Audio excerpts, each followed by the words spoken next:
control the vertigo.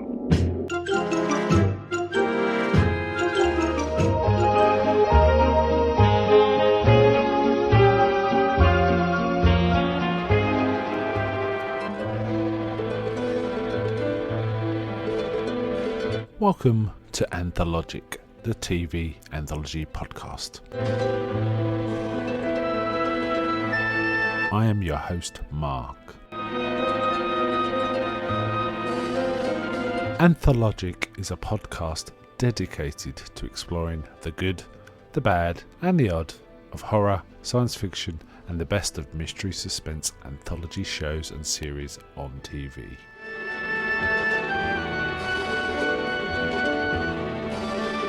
Join me as we slip through the cracks of reality to approach the extremes of experience, where we can peruse the stories and art of a sinister fairground of strange and wonderful rides.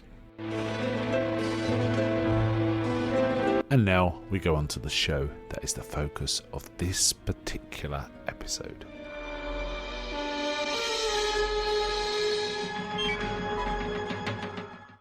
Welcome to this episode of Anthologic with your host Mark. Today we're talking about an episode of The Twilight Zone. We're in Season 1, Episode 29, and the title is quite a striking title, is Nightmare as a Child. Directed by Alvin Ganzer, written by Rod Serling, with a lot of kind of interesting music by Jerry Goldsmith. In fact, if you have the Blu-ray or probably the DVD collection, there is this episode, you can actually watch it with an isolated score, so just the score, and listen to Jerry Goldsmith's good work. No one particularly famous in this one, though it wasn't a great episode, but I felt there was some stuff in there that's worth picking out. Essentially, a grown woman is walking up her apartment stairwell, and there's a young girl there. And she's kind of, the grown woman is a teacher. She's kind of friendly to the little girl. She invites her in fact, but then she also says, should you go tell your mother where you are so she won't worry? And she says, don't worry, my mother won't worry. And the little girl's a bit odd. She's very serious. We find out her name, and she keeps, whenever Helen asks the little girl something, she kind of throws it back as a question to her.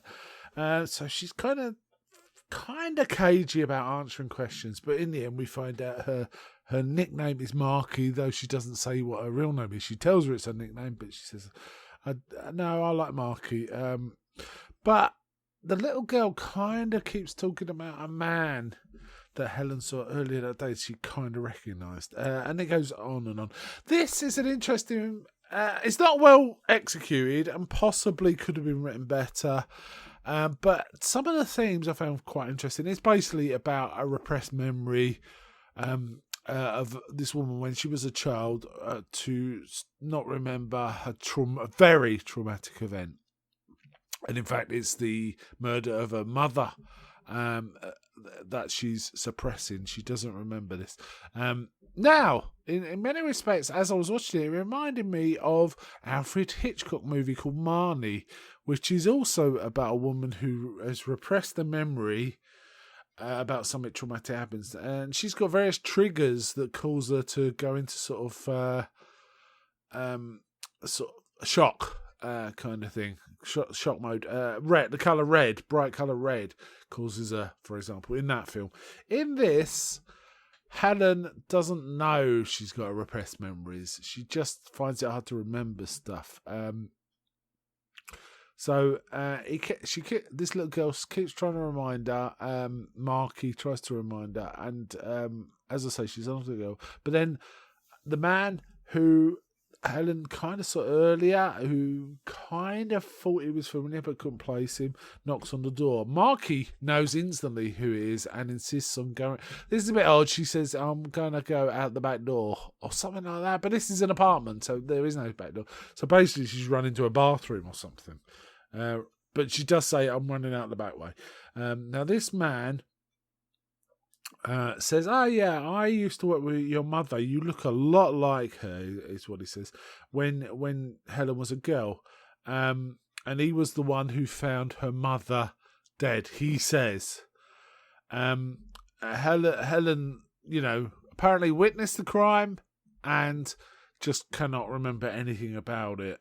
But then she actually mentions the little girl. She talks about Marky, and the man Selden tells her that her own name, Helen's own nickname as a little girl, was Marky.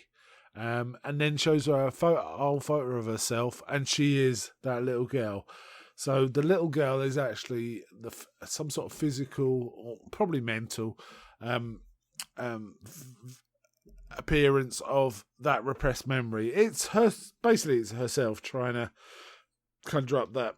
It's a manifestation of from her own psyche to try and remember of those events. So that she's partitioned it in her mind.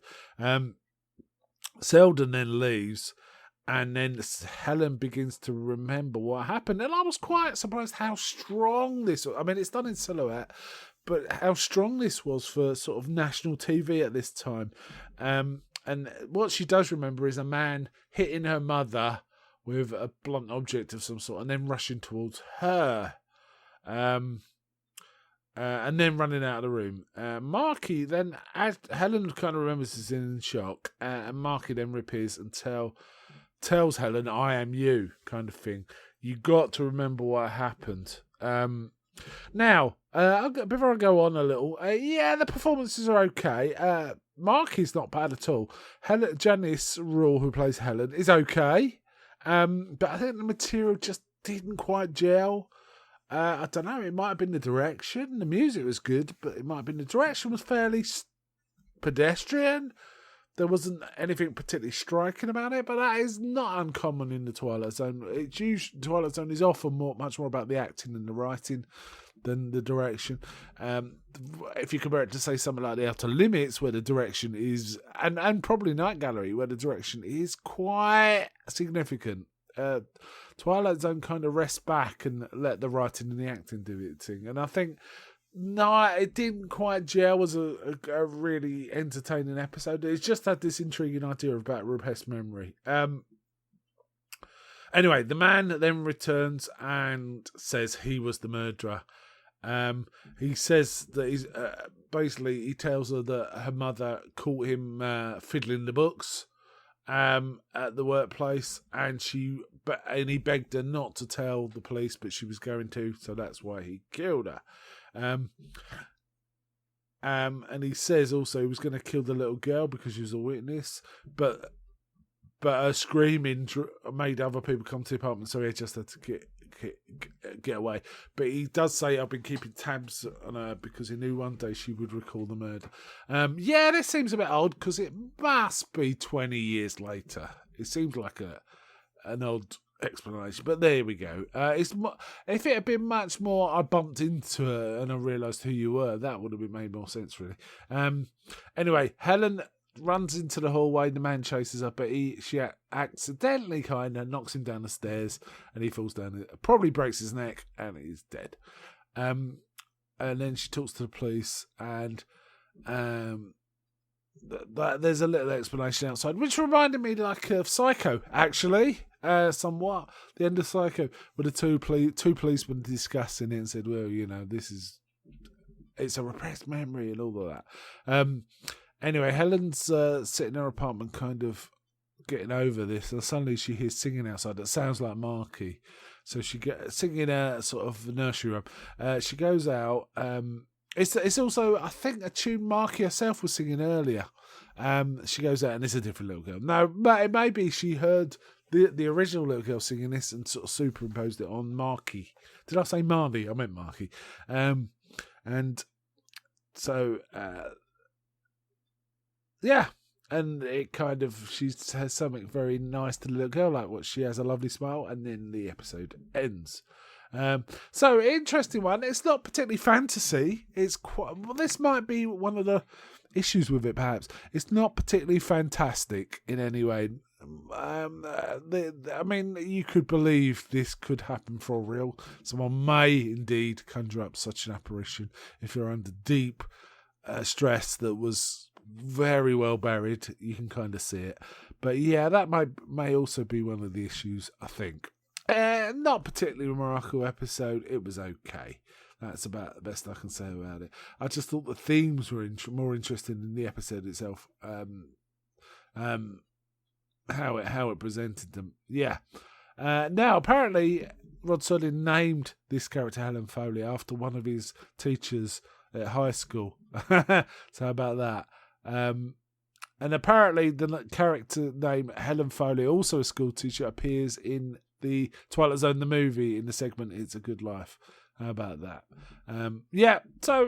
Not bad. Nothing special, I wouldn't say. So I think I'll wind it up there. But before I go, may I ask, is anybody out there?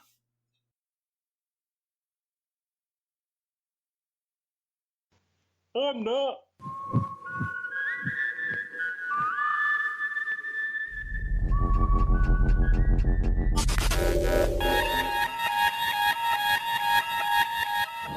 We now return control of your television set to you until next week at this same time, when the control voice will take you to